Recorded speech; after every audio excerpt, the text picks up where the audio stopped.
৪৮ ঘন্টা পর চলছে জাকসু নির্বাচনের ফল ঘোষণা। এখন জানানো হচ্ছে হল সংসদে বিজয়ীদের নাম। কিছু বিচ্যুতি হলেও অনিয়ম হয়নি দাবি নির্বাচন কমিশনের। বাংলাদেশ থেকে স্বর্ণ যাচ্ছে ভারতে, স্বর্ণের বিনিময়ে আসছে বাংলাদেশে বিভিন্ন রকমের মাদকদ্রব্য। গডফাদার স্বর্ণ ব্যবসায়ী তারা সবসময় ধরাছোঁয়ার বাইরে থাকছে। যশোরে হাত বদল, বেনাপোল সাতক্ষীরা সীমান্ত দিয়ে ভারতে স্বর্ণ পাচার, ঢুকছে মাদকের চালানো, ধরাছোঁয়ার বাইরে সিন্ডিকেট, কঠোর অবস্থানে বিজিবি। কুমিল্লায় অনিয়মের অভিযোগে কালো তালিকাভুক্ত ৩৯টি ঠিকাদারি প্রতিষ্ঠান, ৩.৫ কোটি টাকা জরিমানা আদায়, অসমাপ্ত কাজে ভোগান্তিতে এলাকাবাসী। এবং গোয়েন্দা নজরদারিতে ৬৪ নটিক্যাল মাইল জলসীমায় দস্যুতা শূন্যের কোঠায়। সিসিটিভির আওতায় চট্টগ্রাম বন্দরের বহির্নগর, জাহাজ থেকে ভুল ফোন কল প্রতিরোধের তাগিদ।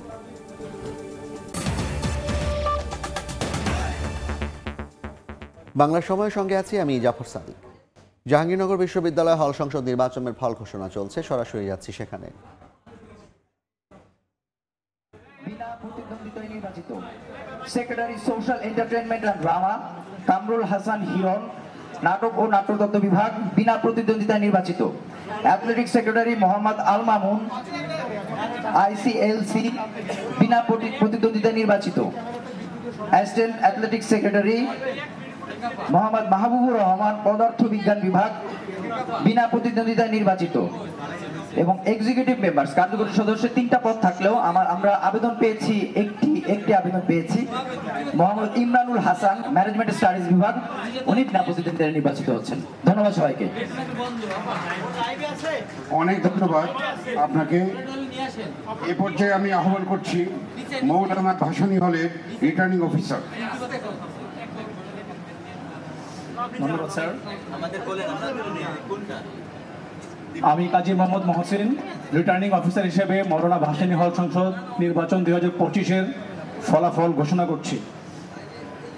15টি পদের মধ্যে 9টি পদে আমাদের হল ইলেকশন হয়েছে এবং 6টি পদে বিনা প্রতিদ্বন্দ্বিতায় 6 জন প্রার্থী নির্বাচিত হয়েছেন।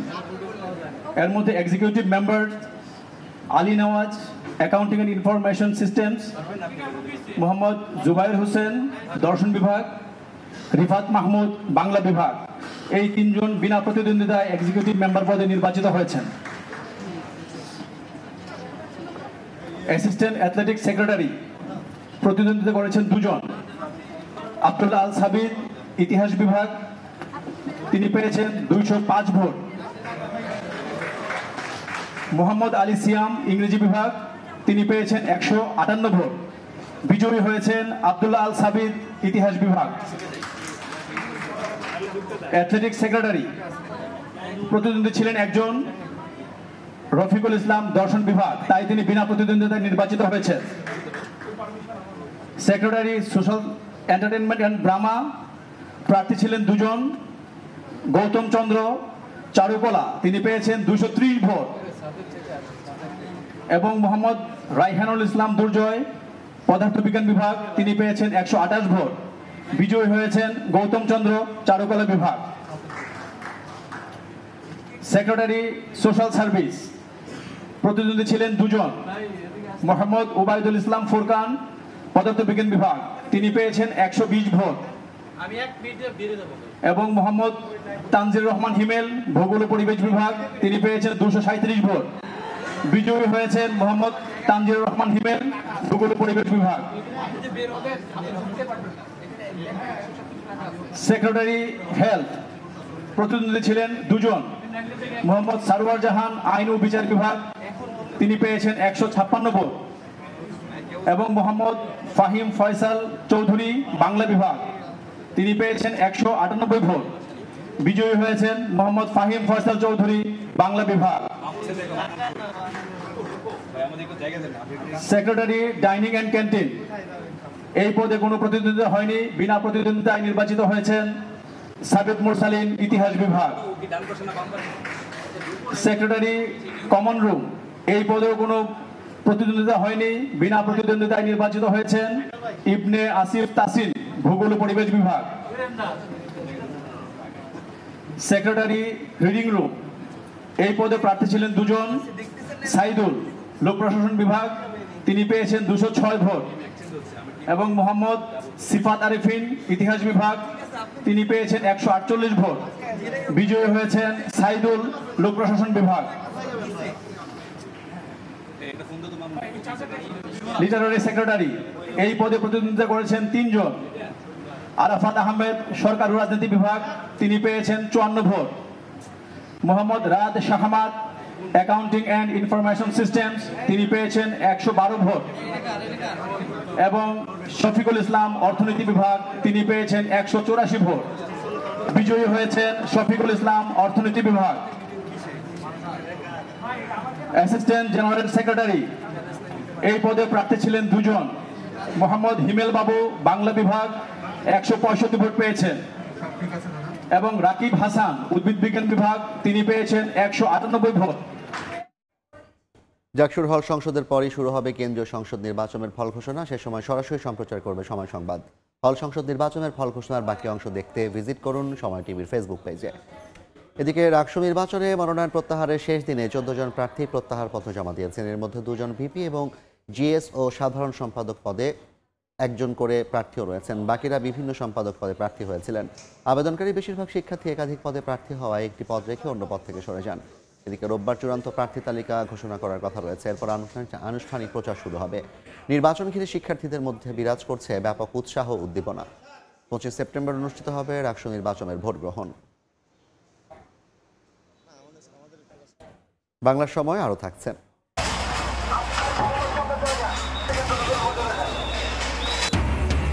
গাজীপুরে বনের জমি দখল করে বাড়ি ও দোকানপাট নির্মাণ। ভ্রাম্যমাণ আদালতের অভিযানে গুনিয়ে দেওয়া হলো 8 শতাধিক অবৈধ স্থাপনা। নেত্রকোনায় ধনু নদীতে স্পিড বোট ডুবির 19 ঘন্টা পর ভেসে উঠেছে এক শিশুর মরদেহ। বাকি 3 শিশুর খোঁজে অভিযান চালিয়ে যাচ্ছে ডুবুরি দল। ফায়ার সার্ভিস বলছে উদ্ধার না হওয়া পর্যন্ত কার্যক্রম চলবে। নিখোঁজ 4 শিশুর খোঁজে ডুবুরিরা। নৌকা নিয়ে মাঝ নদীতে স্বজনরাও। তাদের চোখে মুখে উদ্বেগ, উৎকণ্ঠা, হতাশা।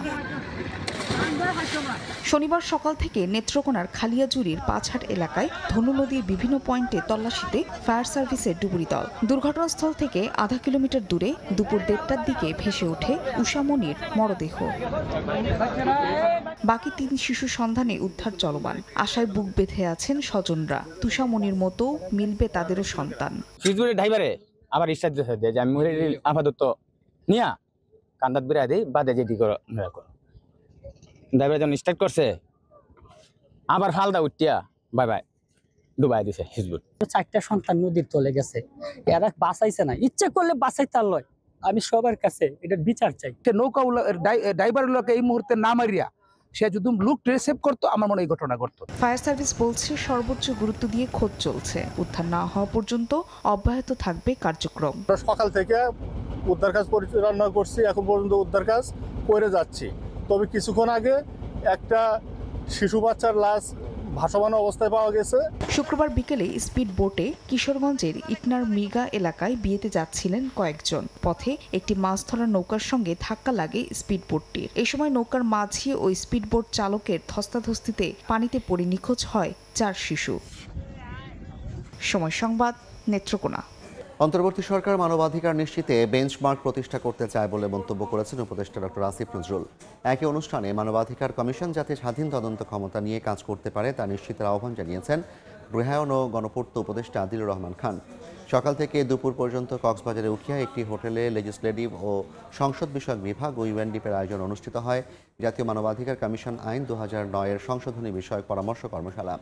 প্রধান অতিথির বক্তব্যে ডক্টর আসিফ নজরুল বলেন, আওয়ামী শাসনামলে উচ্চ আদালত ও ন্যাশনাল হিউম্যান রাইটস কমিশন মানবাধিকার রক্ষা না করে তা লঙ্ঘনের পক্ষে শক্তি হিসেবে কাজ করেছিল। অনুষ্ঠানে প্রস্তাবিত জাতীয় মানবাধিকার কমিশন অধ্যাদেশ 2025-এর সারসংক্ষেপ তুলে ধরেন আইন, বিচার ও সংসদ বিষয়ক মন্ত্রণালয়ের বিশেষ পরামর্শক ব্যারিস্টার তানিম হোসেন শাওন। উচ্চ আদালত সরাসরিভাবে আওয়ামী লীগ আমলে হিউম্যান রাইটস ভায়োলেশনের পক্ষ শক্তি হিসেবে হাজির হয়েছিল। প্রোটেক্ট করা তো দূরের কথা, হিউম্যান রাইটস হরণ করার কাজে নেমেছিল। আশা করি আমরা একটা খুব ভালো আইন করে যেতে পারবো।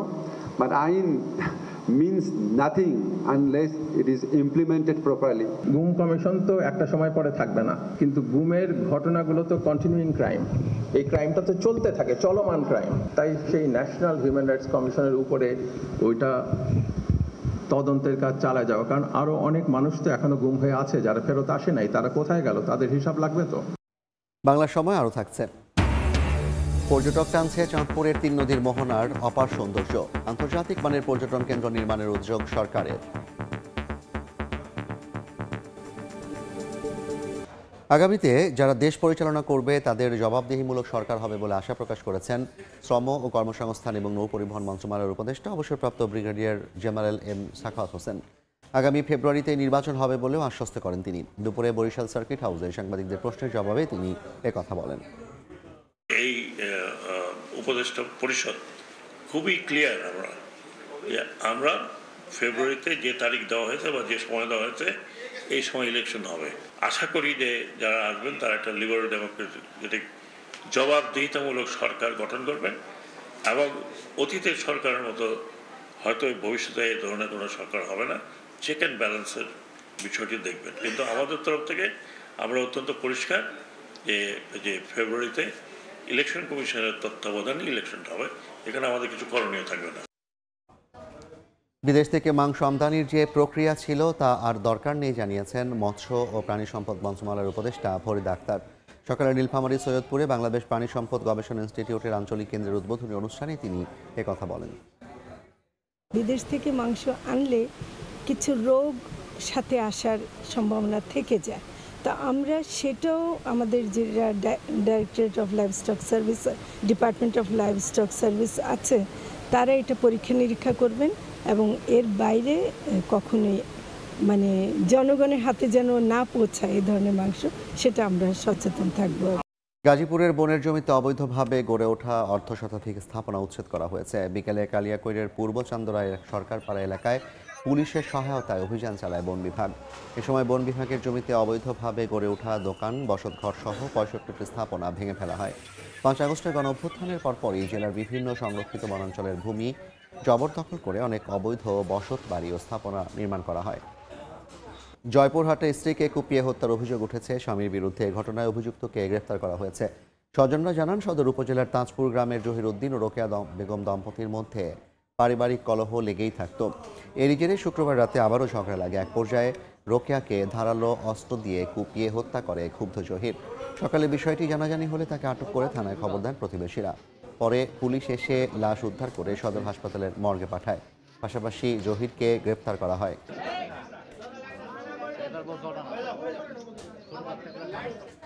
চাঁদপুরে আন্তজেলা মোটরসাইকেল চোর চক্রের এক সদস্যকে গ্রেফতার করা হয়েছে। দুপুরে আদালতের মাধ্যমে তাকে কারাগারে পাঠানো হয়েছে। এর আগে বৃহস্পতিবার রাতে মতলব উত্তরের বদরপুর মাজার গেট থেকে মাহবুব আলমের মোটরসাইকেল চুরি করে পালিয়ে যায় আব্দুল হামিদ। এ ঘটনায় মতলব উত্তর থানায় মামলা করলে অভিযান চালিয়ে মোটরসাইকেল সহ চোরকে গ্রেফতার করে পুলিশ। তার বিরুদ্ধে দেশের বিভিন্ন থানায় একাধিক মামলা রয়েছে।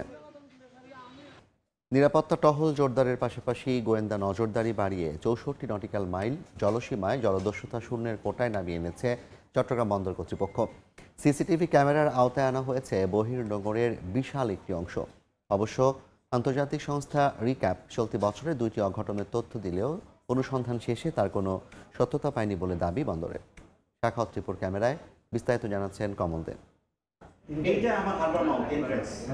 চট্টগ্রাম বন্দর ভবনে বসেই বহির্নোঙ্গরের আলফা, ব্রেভো এবং চার্লিংকের যে অবস্থানরত পণ্য বোঝাই মার্চেন্ট শিপ কর্ণফুলী নদীর মোহনা হয়ে বন্দর চ্যানেল এবং আশপাশের নৌ অঞ্চলের মাছ ধরার নৌকা থাকছে নজরদারির মধ্যে। মূলত মার্চেন্ট শিপ থেকে রশি কিংবা ছোটখাটো পণ্য চুরির চেষ্টার অভিযোগ থাকায় এই আধুনিক নজরদারির ব্যবস্থা নিয়েছে বন্দর কর্তৃপক্ষ। যে সমস্ত ক্ষেত্রে আমাদের সন্দেহ হয়, আমরা আইন প্রয়োগকারী সংস্থা অর্থাৎ বাংলাদেশ কোস্টগার্ড, নৌবাহিনী অথবা পুলিশ আমরা যোগাযোগ করে আমরা আইন প্রয়োগ করার ব্যবস্থা করি। চট্টগ্রাম বন্দরের জলসীমা একদিকে মিরেশ্বরায়, অন্যদিকে মাতার বাড়ি, আর তা পৌঁছেছে 64 নটিক্যাল মাইলে। বিশাল এই জলসীমায় 4000-এর বেশি জাহাজের নিরাপত্তা নিশ্চিত করা সত্যি দুরূহ রিক্যাপের তথ্য অনুযায়ী চলতি বছর এশিয়ার বিভিন্ন নৌ অঞ্চলে 95টি দস্যুতার মধ্যে বাংলাদেশের জলসীমায় 2টি মার্চেন্ট শিপে অঘটনের চেষ্টা হয়েছে। বন্দরের দাবি, অঘটনের অভিযোগ ওঠার পরপরই বন্দরের নিরাপত্তা বিভাগ অনুসন্ধানে নেমে তার কোনো সত্যতা পায়নি। আমাদের গত বছর যদি চিন্তা করেন কোনো রকম কোনো ইনসিডেন্ট নাই, এখানে চট্টগ্রাম বন্দর কর্তৃপক্ষের কিংবা জাহাজের কোনো সংশ্লিষ্টতা নাই। 2010 সাল থেকে পরপর 3 বছর মার্চেন্ট শিপে দস্যুতা বেড়ে যাওয়ায় চট্টগ্রাম বন্দরকে এক প্রকার কালো তালিকাভুক্ত করেছিল রিক্যাপ। পরবর্তী বছরগুলিতে পরিস্থিতির উন্নতি হলে সেই তালিকা তুলে নেওয়া হয়। বাংলাদেশকে সেফ পোর্ট এবং সিকিউর পোর্ট হিসেবে আন্তর্জাতিক মণ্ডলে আমাদের ইমেজ বৃদ্ধিপ্রাপ্ত হবে। অনেক সময় মার্চেন্ট শিপ থেকে ভুল ফোন কল যাওয়ার অভিযোগও রয়েছে। এক্ষেত্রে বন্দরকে আরও বেশি সতর্ক হওয়ার তাগিদ এই সাবেক মেরিনারের। ওরা যখন দেখবে যে এগুলি নাই, তখন ওরা নির্দ্বিধায় ট্রেড উইল ইনক্রিজ এবং ওদের জাহাজকে এখানে পাঠাবে। পণ্য নিয়ে আসা মার্চেন্ট শিপগুলিতে দস্যুতার ঘটনা ঘটলে যেমন বহির্বিশ্বের সমুদ্র পরিবহন বাণিজ্যে বন্দরের সুনাম ক্ষুণ্ণ হয়, সে সাথে ঝুঁকি বিবেচনায় জাহাজ ভাড়াও বাড়িয়ে দেয় জাহাজ মালিক, মেইনলাইন অপারেটর প্রতিষ্ঠানগুলো। কমল দে, সময় সংবাদ, চট্টগ্রাম। দুর্গাপূজার সামনে রেখে বাংলাদেশ থেকে স্বর্ণের পাচার বেড়েছে ভারতে, বিনিময়ে আসছে মাদকের চালান। এমন তথ্যই দিচ্ছে সীমান্ত সূত্রগুলো। স্থানীয়দের হাতে, বিজিবির হাতে আটক হচ্ছে পাচার হতে যাওয়া স্বর্ণের সামান্য অংশ। ধরাছোঁয়ার বাইরে থেকে যাচ্ছে মূল হোতা। এ অবস্থায় সীমান্তে চোরাচালান বন্ধে কঠোর অবস্থানের কথা জানিয়েছে বিজিবি। আজিজুল হকের তথ্য ও শাওন হোসেনের ছবিতে রিপোর্ট। আর কয়দিন বাদেই দুর্গাপূজা, সনাতন ধর্মের সবচেয়ে বড় উৎসবকে সামনে রেখে প্রতিবেশী দেশ ভারতে ব্যাপকভাবে বাড়ে স্বর্ণালংকারের চাহিদা, যা মেটাতে বাড়ে বাংলাদেশ থেকে স্বর্ণের পাচার। এমন দাবি করে সীমান্ত সূত্রগুলো বলছে, প্রথমে দুবাই, মালয়েশিয়া, আফ্রিকা, সিঙ্গাপুর সহ বিভিন্ন দেশ থেকে বিমানে আসে স্বর্ণের চালান। পরে ঢাকা থেকে ট্রেন বা বাসে করে একটি গ্রুপ তা নিয়ে আসে যশোরে। হাত বদল হয়ে চলে যায় চৌগাছা, বেনাপোল ও সাতক্ষীরা সীমান্তে। সেখানে নির্ধারিত স্থানে আসার পর পৌঁছে যায় ভারতীয় এজেন্টদের হাতে। একই চক্রের হাতে দেশে ঢুকছে মাদকের চালান। চোরাচালান হচ্ছে স্বর্ণ বা মাদক দ্রব্য, এতে কিন্তু আমাদের বাণিজ্যিক নিরাপত্তা হুমকির মধ্যে পড়ছে। বাংলাদেশ থেকে স্বর্ণ যাচ্ছে ভারতে এবং ভারত থেকে স্বর্ণের বিনিময়ে আসছে বাংলাদেশে বিভিন্ন রকমের মাদক দ্রব্য। সীমান্তে বিজিবির অভিযানে স্বর্ণ পাচারকারী এবং স্বর্ণ আটক করলেও যারা মূল হোতা গডফাদার স্বর্ণ ব্যবসায়ী, তারা সবসময় ধরাছোঁয়ার বাইরে থাকছে। এগুলো আরও কড়াকড়ি করতে হবে এবং এই বৈধ পথ দিয়ে যেসব পাসপোর্ট যাত্রীরা যাচ্ছে আরও কড়াকড়িভাবে তাদেরকে চেকিং করতে হবে। বিজেপির তথ্য, চলতি বছর ভারতে পাচারকালে 15 কেজি 504 গ্রাম স্বর্ণ উদ্ধার করেছে এই সীমান্তরক্ষী বাহিনীর 49 ব্যাটালিয়নের সদস্যরা। এ সময় বহনকারী কয়েকজনকে আটক করতে পারলেও ধরাছোঁয়ার বাইরে থেকে গেছে মূল হোতারা। তাদের ধরতে বাড়ানো হয়েছে তৎপরতা। যাদেরকে আমরা ইনিশিয়ালি ধরছি তাদেরকে আমরা থানা হাজতে দেওয়ার পরে পরবর্তী তদন্ত কার্যক্রমের মাধ্যমে তাদের পিছনে যারা আছে তাদেরকে শনাক্ত করার চেষ্টা করা হচ্ছে। বিজিবি জানিয়েছে, চলতি বছর ভারতে পাচারকালে তাদের হাতে আটক হওয়া স্বর্ণের বাজার মূল্য 23,38,253 টাকা। সময় সংবাদ, বেনাপোল। স্বস্তির যাত্রার অপেক্ষা উত্তরবঙ্গবাসী। এই যমুনা নদীর ওপর আলাদা রেল সেতু হওয়ায় অপেক্ষার অবসান হতে যাচ্ছে। পুরনো লাইন সরিয়ে সম্প্রসারণ করা হবে সেতুর সড়ক পথ। এতে প্রস্থ 6.3 মিটার থেকে বেড়ে হবে 8 মিটার। ইতিমধ্যে নিয়োগ দেওয়া হয়েছে পরামর্শক, কাজ শুরু হয়েছে শিগগিরই। যমুনা সেতু ঘুরে এসে মনির হোসেনের প্রতিবেদন। ক্যামেরায় ছিলেন মোহাম্মদ শাহজাহান খান ও নুরুল ইসলাম। আমি এখন যে জায়গাটিতে দাঁড়িয়ে আছি, ঠিক এই লাইনেই চলাচল করত উত্তরবঙ্গগামী ট্রেন, কিন্তু ঠিক পাশেই যমুনা রেল সেতু হওয়ার পর এখন অকেজো এই লাইন। আর এতে এই অংশকে কাজে লাগিয়ে যমুনা সেতুর সড়ক পথ সম্প্রসারিত করার সিদ্ধান্ত নেয় সেতু কর্তৃপক্ষ। আর এতে এই 6.3 মিটারের এই সড়ক পথ হবে প্রায় 8 মিটারের। ফলে এই অংশের যে যানবাহনগুলো আছে সেগুলো নির্বিঘ্নেই চলাচল করতে পারবে বলে আশা করা যাচ্ছে।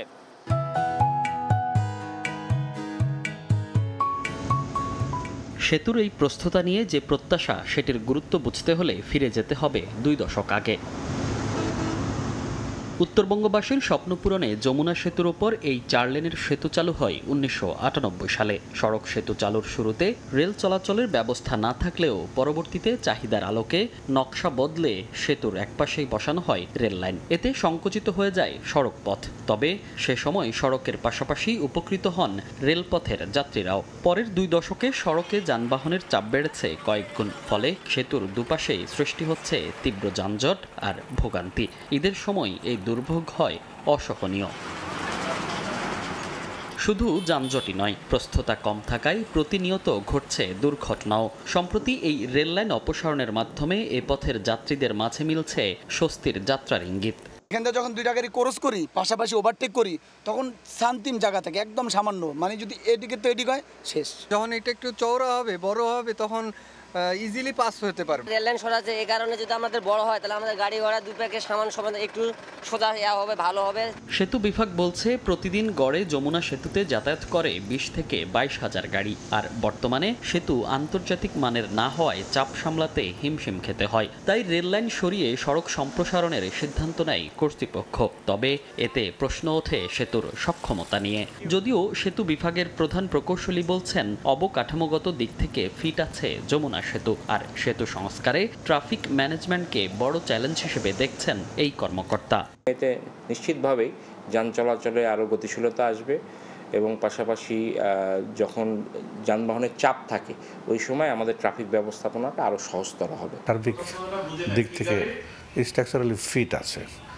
এর বিয়ারিংগুলো একটু পুরানো হয়ে গেছিলো বা কিছু ড্যামেজ হয়েছিল, আমরা সেটা রিপ্লেসমেন্ট করার জন্য টেন্ডার করে কন্ট্রাক্টর নিয়োগ করছি। যমুনা সেতুর সড়কপথ সম্প্রসারণে ইতোমধ্যে কনসালটেন্ট নিয়োগ করা হয়েছে বলে জানান সেতু বিভাগের সচিব। বলেন তাদের পরামর্শ অনুযায়ী করা হবে সেতুর সড়ক প্রশস্তের কাজ। সব প্রক্রিয়া শেষ করে দ্রুতই এ কাজ সম্পন্ন করতে চায় সেতু কর্তৃপক্ষ। আমাদের ভেন্ডরও কনসালটেন্ট চূড়ান্ত হয়েছে, ওনারা যেভাবে পরামর্শ দেবেন সেভাবে আমরা এটাকে মূল সেতুর সাথে সংযোগ করে প্রশস্ততাটা বাড়িয়ে স্ট্যান্ডার্ড 4 লেন যাকে আমরা বলি সেটা আমরা করব। যেহেতু জিনিসটা একটু কারিগরি বিষয়, টেকনিক্যাল, আমাদের থাকবে যথাসম্ভব কম সময়ের মধ্যে যদি আমরা পাই তাহলে কাজটা করতে আমরা এগিয়ে যেতে পারবো। বাট তাড়াহুড়ো করে যাতে ওর কোয়ালিটিতে কম্প্রোমাইজ করতে না হয় সেটা আমাদের বিবেচনা। প্রতিনিয়ত যে পরিমাণ চাপ বাড়ছে যমুনা সেতুতে, সেক্ষেত্রে আগামী 10-15 বছরের মধ্যে বিকল্প সেতুর প্রয়োজন পড়বে বলে জানান সংশ্লিষ্টরা। যমুনা সেতু থেকে মনির হোসাইন, সময় সংবাদ। চাঁদপুর শহরের 3 নদীর মোহনা, যেখানে মিলিত হয়েছে পদ্মা, মেঘনা ও ডাকাতিয়া। এখানকার প্রাকৃতিক অপার সৌন্দর্য উপভোগ করতে ছুটে যান অনেকেই। ভ্রমণ পিপাসুদের চাহিদা মেটাতে বড় স্টেশন নামে দর্শনীয় স্থানটিকে ঘিরে আন্তর্জাতিক মানের পর্যটন কেন্দ্র নির্মাণের উদ্যোগ নিয়েছে সরকার। ফারুক আহমদের রিপোর্ট, ক্যামেরায় ছিলেন নাইমুল ইসলাম নীরব। ইলিশের বাড়ি চাঁদপুর শহরের বড় স্টেশন, যেখানে রয়েছে বিস্তৃত নদী। এতে ছুটে চলে ছোট বড় নানা নৌযান। পদ্মা, মেঘনা ও ডাকাতিয়া, এই 3 নদীর মোহনায় প্রাকৃতিক সেই অপার সৌন্দর্য, আর তা উপভোগ করতে ছুটে যান অনেকেই। ভ্রমণ পিপাসুদের চাহিদা মেটাতে বড় স্টেশন নামিয়ে দর্শনীয় এই স্থানটিকে ঘিরে আন্তর্জাতিক মানের পর্যটন কেন্দ্র নির্মাণের উদ্যোগ নিয়েছে সরকার। পর্যটন শিল্পের সম্ভাবনাময় জায়গাটিকে ঘিরে আধুনিকায়নের খবরে খুশি এলাকাবাসী। চাঁদপুর নামটাই সুন্দর এবং সবাই সুন্দর এবং জায়গাটাও সুন্দর, এই জন্য সবাই ঘুরতে আসে। ভালো লাগতেছে, জায়গাটা নিরিবিলি আছে, সুন্দর, চতুর্দিকে পানি আর পানি। সামনে থাকার জায়গা এবং হেলে আরো ভ্রমণ পিয়াসু, আমাদের মতো ভ্রমণ পিয়াসু যারা চাঁদপুরে আসার জন্য বেশি উৎফুল্ল বোধ করবে। বাংলাদেশ পর্যটন কর্পোরেশনের আন্ডারে যদি যায় তাহলে এটা ওনারা নিশ্চয়ই আরও অনেক ডেভেলপ করবে। এদিকে নদী কেন্দ্রিক এই পর্যটন কেন্দ্র নির্মাণ হলে শুধু চাঁদপুর নয়, দেশের আর্থসামাজিক উন্নয়নে ব্যাপক ভূমিকা রাখবে। এছাড়া নদী ভাঙন থেকে রক্ষা পাবে চাঁদপুর শহরও। রিভার ড্রাইভ থেকে শুরু করে আধুনিক ও টেকসই প্রকল্প বাস্তবায়নের পরিকল্পনার কথা জানান জেলা প্রশাসক। আমরা আসলে এটাকে ট্যুরিস্ট বান্ধব করতে চেয়েছি এই কারণে যে আমাদের শহরটাকেও রক্ষা করতে হবে এই 3টা নদীর থেকে আর কি। সেই জন্য আমরা একটা শহর প্রোটেকশন বাদও এখানে হবে, আমরা একটা রিভার ড্রাইভ করব। এছাড়াও আমাদের পর্যটন মন্ত্রণালয় থেকে কিছু রাইড থাকবে। জেলা প্রশাসনের তথ্য মতে এই প্রকল্পে থাকবে হোটেল, রিসোর্ট, কর্পোরেট হাউস, শিশু পার্ক, সানসেট ভিউ এবং রিভার ড্রাইভ, তার সঙ্গে সবুজ বনায়ন। এটি নির্মাণে প্রাথমিকভাবে ব্যয় ধরা হয়েছে প্রায় 200 কোটি টাকা। ফারুক আহমদ, সময় সংবাদ, চাঁদপুর। বাংলা সময়ের শীর্ষ সংবাদগুলো জানিয়ে দিচ্ছি আরেকবার। 48 ঘন্টা পর চলছে জাকসু নির্বাচনের ফল ঘোষণা। এখন জানানো হচ্ছে হল সংসদে বিজয়ীদের নাম। কিছু বিচ্যুতি হলেও অনিয়ম হয়নি দাবি নির্বাচন কমিশনের। বাংলাদেশ থেকে স্বর্ণ যাচ্ছে ভারতে, স্বর্ণের বিনিময়ে আসছে বাংলাদেশে বিভিন্ন রকমের মাদকদ্রব্য। গডফাদার স্বর্ণ ব্যবসায়ী তারা সবসময় ধরাছোঁয়ার বাইরে থাকছে। যশোরে হাত বদল, বেনাপোল সাতক্ষীরা সীমান্ত দিয়ে ভারতে স্বর্ণ পাচার, ঢুকছে মাদকের চালানো, ধরাছোঁয়ার বাইরে সিন্ডিকেট, কঠোর অবস্থানে বিজিবি।